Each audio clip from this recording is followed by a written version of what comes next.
নমস্কাৰ পৰীক্ষাৰ্থী আকৌ এটা নতুন টপিক আৰু নতুন ভিডিঅ'ৰ সৈতে আৰম্ভ কৰিব লৈছো আজিৰ ভিডিঅ'টো আমি আলোচনা কৰিম অসমীয়া বোলছবি আৰু এই বোলছবিসমূহ কোনে পৰিচালনা কৰিছিল আৰু মুক্তি কোন চনত পাইছিল এই সকলোখিনি আমি আলোচনা কৰিম আহক প্ৰথম বোলছবিৰ নাম হৈছে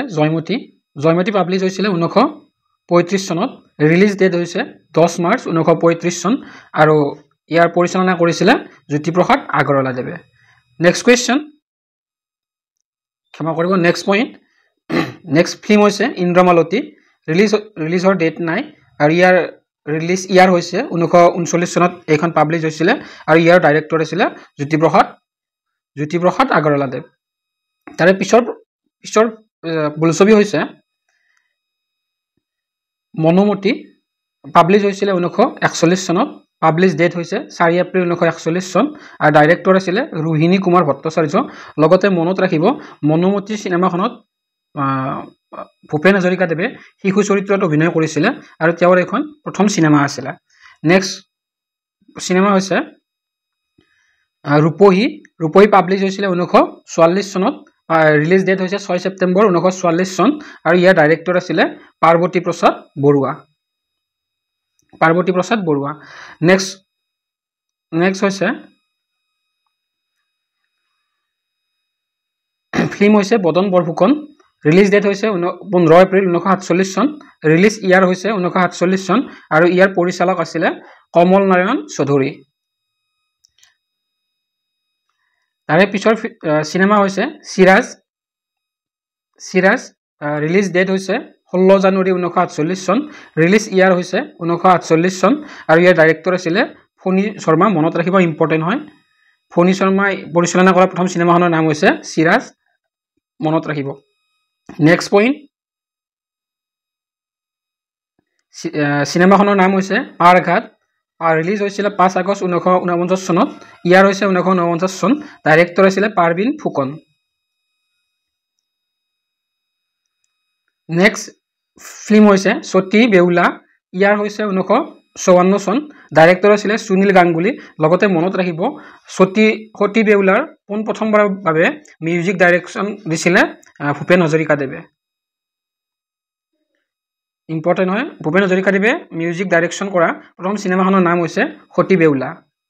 ইম্পৰ্টেন্ট হয় মনত ৰাখিব সতী বেউলাত ভূপেন হাজৰিকাদেৱে প্ৰথমে ডাইৰেকচন কৰিছিল মিউজিকত নেক্সট চন হৈছে 1954 চন সিনেমাৰ নাম হৈছে নিমিলা অংক আৰু ইয়াৰ পৰিচালক আছিল লক্ষধৰ চৌধুৰী আছিল ইয়াৰ পৰিচালক আৰু পিছৰ বোলছবি হৈছে ইম্পৰ্টেন্ট হয় সিনেমাখনৰ নাম হৈছে পিয়লি ফুকন ইয়াৰ হৈছে 1955 চন আৰু ইয়াৰ ডাইৰেকচন কৰিছিল ডাইৰেক্টৰ আছিল ফণী শৰ্মা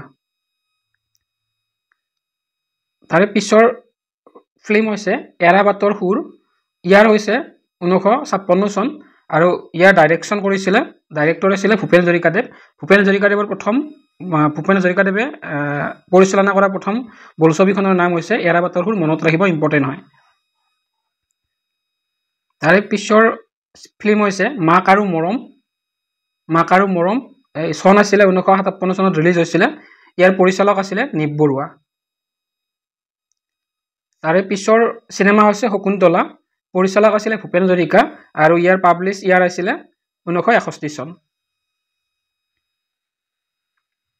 তাৰে পিছৰ ফিল্ম হৈছে নৰকাসুৰ পৰিচালক আছিল নিপ বৰুৱা ইয়াৰ হৈছে 1962 চন তাৰে পিছৰ সিনেমা হৈছে ইটো বহুতো চন হৈছে 1962 চন আৰু ইয়াৰ ডাইৰেক্টৰ আছিল ব্ৰজেন বৰুৱা তাৰে পিছৰ সিনেমা হৈছে প্ৰতিধ্বনি পৰিচালক আছিল ভূপেন হাজৰিকা আৰু ইয়াৰ হৈছে 1964 চনত এই সিনেমাখন পাবলিছ হৈছিল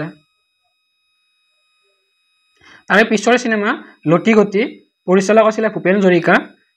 পাবলিছ ইয়াৰ হৈছে 1966 চন তাৰে পিছৰ বোলছবি হৈছে চিকমিক বিজুলী ডাইৰেকচন কৰিছিল ভূপেন হাজৰিকাদেৱে আৰু চন আছিল 1968 চন নেক্সট কুৱেশ্যন ডক্টৰ বেজবৰুৱা যিখন প্ৰথম আছিল সেই সিনেমাখন পৰিচালনা কৰিছিল ব্ৰজেন বৰুৱাদেৱে আৰু চন হৈছিল 1969 চনত তাৰে পিছৰ প্ৰশ্ন চিনেমাখনৰ নাম হৈছে ভাইটি যিখন অসমীয়া প্ৰথম ৰঙীন ছবি হৈছে ভাইটি মনত ৰাখিব প্ৰথম অসমীয়া কালাৰ ফিল্ম বুলি ক'লে ভাইটি হয় আৰু এইখন ডাইৰেকশ্যন কৰিছিলে কমল নাৰায়ণ চৌধুৰী আৰু চন হৈছে 1972 চন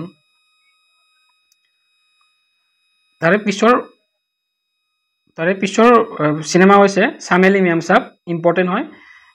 ইয়াৰ চনটো সোধে কেতিয়াবা চন হৈছে 1976 চনত এই চামেলি মেম সাহেব চিনেমাখন পাবলিছ হৈছিলে আৰু ইয়াৰ পৰিচালনা কৰিছিলে আব্দুল মুজিদ ডাঙৰীয়াই তাৰে পিছৰ ফিল্ম হৈছে 2000 চনত পাবলিছ হৈছিলে হিয়া দিয়া নিয়া আৰু ইয়াৰ পৰিচালক আছিল মুনিন বৰুৱাদেৱে পৰিচালনা কৰা অন্যান্য কিছুমান ফিল্ম হৈছে দাগ নায়ক বিধাতা দীনাবন্ধু ৰং বাৰুদ কন্যাদান ৰামধেনু প্ৰিয়াৰ প্ৰিয় এইকেইখন হৈছে মুনিন বৰুৱাদেৱে পৰিচালনা কৰা চিনেমা যিখিনি ইম্পৰ্টেন্ট হয় সেইখিনি আমি আলোচনা কৰিছো নেক্সট হৈছে 2000 চনত পাবলিছ হোৱা চিনেমা হৈছে তুমি মোৰ মাথো মোৰ এইখন চিনেমা পৰিচালনা কৰিছিলে জুবিন গাৰ্গে আৰু তেওঁৰ অন্যান্য কিছুমান ফিল্ম হৈছে মিছন চাইনা কাঞ্চনজংঘা নেক্সট 2000 চনত পাবলিছ হোৱা চিনেমাখনৰ নাম হৈছে জঞ্জলে কপালত এইখন পাবলিছ হৈছিলে 2000 চনত আৰু ইয়াৰ পৰিচালনা কৰিছিলে মুন্না আহমেদে আৰু মুন্না আহমেদৰ পৰিচালনা কৰা আন কিছুমান চিনেমা হৈছে জখম জীৱন নদী দুটি পাৰ প্ৰিয়া মিলন মা তুমি অনন্যা অন্তহীন যাত্ৰা অঘৰী আত্মা অচিন চিনাকি তাৰে পিছৰ চিনেমা হৈছে অজেয় আৰু বান্ধন এই দুখন চিনেমা পৰিচালনা কৰিছিলে জাহ্নু বৰুৱাদেৱে ইম্পৰ্টেন্ট হয় মনত ৰাখিব জাহ্নু বৰুৱাদেৱে পৰিচালনা কৰা চিনেমা হৈছে অজেয় আৰু বান্ধন তেওঁ আৰু অন্য বহুত চিনেমা পৰিচালনা কৰিছে কিন্তু যিখিনি ইম্পৰ্টেন্ট হয় সেইখিনি আমি আলোচনা কৰিছো নেক্সট হৈছে বাণী দাসে পৰিচালনা কৰা চিনেমা হৈছে অহেতুক খুৰিব পৰা অহেতুক কোনে পৰিচালনা কৰিছিল উত্তৰ হৈছে বাণী দাসে পৰিচালনা কৰিছিল নেক্সট ৰাকেশ শৰ্মাই পৰিচালনা কৰা চিনেমাখনৰ নাম হৈছে অনুৰাধা ৰাজীৱ বৰাই পৰিচালনা কৰা চিনেমা এখন হৈছে হিয়া দিবা কাক আৰু তোমাৰ খবৰ নেক্সট যদুমণি দত্তই পৰিচালনা কৰা চিনেমা হৈছে জেতুকা পাতৰ দৰে ইম্পৰ্টেন্ট মনত ৰাখিব আৰু ইয়াত অভিনয় কৰিছিল আইমি বৰুৱাই মনত ৰাখিব জেতুকা পাতৰ দৰে নেক্সট ৰাজেশ ভুৱাই পৰিচালনা কৰা চিনেমা এখন হৈছে জানমণি দূৰদৰ্শন এটি যন্ত্ৰ কোঁৱৰ আৰু স্বৰ্গৰথ ৰিসেন্টলি পাবলিছ হৈছে স্বৰ্গৰথ সুধিব পাৰে স্বৰ্গৰথৰ পৰিচালনা কোনে কৰিছিল বুলি উত্তৰ হৈছে ৰাজেশ ভুয়া নেক্সট হৈছে চন্দ্ৰমোদয় পৰিচালনা কৰা চিনেমাখনৰ নাম হৈছে বাকৰ পুতেক ইম্পৰ্টেন্ট হয় বাকৰ পুতেক চিনেমাখন কোনে পৰিচালনা কৰিছিল বুলি সুধিলে চন্দ্ৰমোদয় নেক্সট প্ৰণৱজ্যোতি ভৰালীয়ে পৰিচালনা কৰা চিনেমাখনৰ নাম হৈছে ৰণাংগন সদানন্দ গগৈ পৰিচালনা কৰা চিনেমাখনৰ নাম হৈছে মনে মোৰ কইনা বিচাৰে তাৰে পিছৰ ফিল্ম হৈছে কেনি বসুমতাৰীয়ে পৰিচালনা কৰা ফিল্ম হৈছে লোকেল কম্ফু বৰ্তমান এতিয়া লোকেল কম্ফু টু বৰ্তমান চলি আছে মনত ৰাখিব লোকেল কম্ফু 2 দুইখন কেনি বসুমতাৰীয়ে পৰিচালনা কৰিছিল নেক্সট হৈছে ভাস্কৰ হাজৰিকাই পৰিচালনা কৰা ফিল্মখনৰ নাম হৈছে কথা নদী ইম্পৰ্টেন্ট হয় তাৰে পিছৰ ফিল্ম হৈছে ৰাজেশ জয়সৱালে পৰিচালনা কৰা চিনেমাখনৰ নাম হৈছে গানে কি আনে এইখন চিনেমাত অভিনয় কৰিছিলে জুবিন গাৰ্গে মনত ৰাখিব তাৰে পিছৰ ফিল্ম হৈছে পাগলি এই পাগলি নামৰ চিনেমাখনত অভিনয় কৰিছিলে প্ৰস্তুতি পৰাশৰে আৰু এই চিনেমাখন পৰিচালনা কৰিছিলে ৰূপজ্যোতি বৰা তাৰে পিছৰ ফিল্ম হৈছে বিশ্বজিৎ বৰাই পৰিচালনা কৰা চিনেমা দুখনৰ নাম হৈছে বহনীমান আৰু ৰক্তবীজ ইম্পৰ্টেন্ট হয় দুইখন চিনেমাত অভিনয় কৰিছিলে যতীন বৰাই ইম্পৰ্টেন্ট হয় মনত ৰাখিব নেক্সট তাৰে পিছৰ প্ৰশ্ন হৈছে ৰীমা দাসে পৰিচালনা কৰা চিনেমা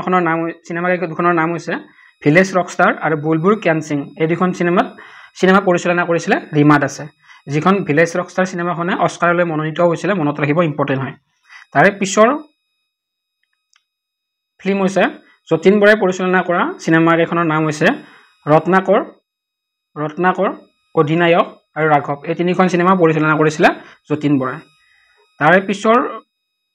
ফিল্ম হৈছে ধনজিৎ দাসে পৰিচালনা কৰা চিনেমাখনৰ নাম হৈছে black and white. Recently publish হৈছে, মনত ৰাখিব ইম্পৰ্টেণ্ট হয়। তাৰে পিছৰ চিনেমা হৈছে ডক্টৰ বেজবৰুৱা। এই ডক্টৰ বেজবৰুৱা নামৰ চিনেমাখন পৰিচালনা কৰিছিলে নিপন গোস্বামীয়ে। নেক্সট ইম্পৰ্টেণ্ট, সুব্ৰত কাকতিয়ে পৰিচালনা কৰা চিনেমা দুখনৰ নাম হৈছে শ্ৰী ৰঘুপতি আৰু বিদুৰ ভাই। এই দুইখন চিনেমা পৰিচালনা কৰিছিলে সুব্ৰত কাকতি। তাৰে পিছৰ আদিত্যম শইকীয়াই পৰিচালনা কৰা চিনেমাখনৰ নাম হৈছে ৰঙা টাপু 1982। এই চিনেমাখন পৰিচালনা কৰিছিলে আদিত্যম শইকীয়াই আৰু অভিনয় কৰিছিলে আইমি বৰুৱা, গুঞ্জন ভৰদ্বাজ, ৰিম্পী দাস, তেওঁলোকে অভিনয় কৰিছিলে। নেক্সট আৰু আজিৰ ভিডিঅ'টোৰ শেষৰ দুখন চিনেমাৰ বিষয়ে আমি আলোচনা কৰি আজিৰ ভিডিঅ'টো শেষ কৰিম। এইখন চিনেমা পৰিচালনা কৰিছিলে আইমি বৰুৱাই আৰু এই চিনেমাখনৰ নাম আছিলে শ্যামখৰ। মনত ৰাখিব, ইম্পৰ্টেণ্ট হয়। শ্যামখৰ পৰিচালনা কৰিছিলে আইমি বৰুৱাই, লগতে তেওঁ অভিনয় কৰিছিলে, ইম্পৰ্টেণ্ট হয়, মনত ৰাখিব। তো আজিৰ ভিডিঅ'ত ইমানখিনি আছিলে, ধন্যবাদ।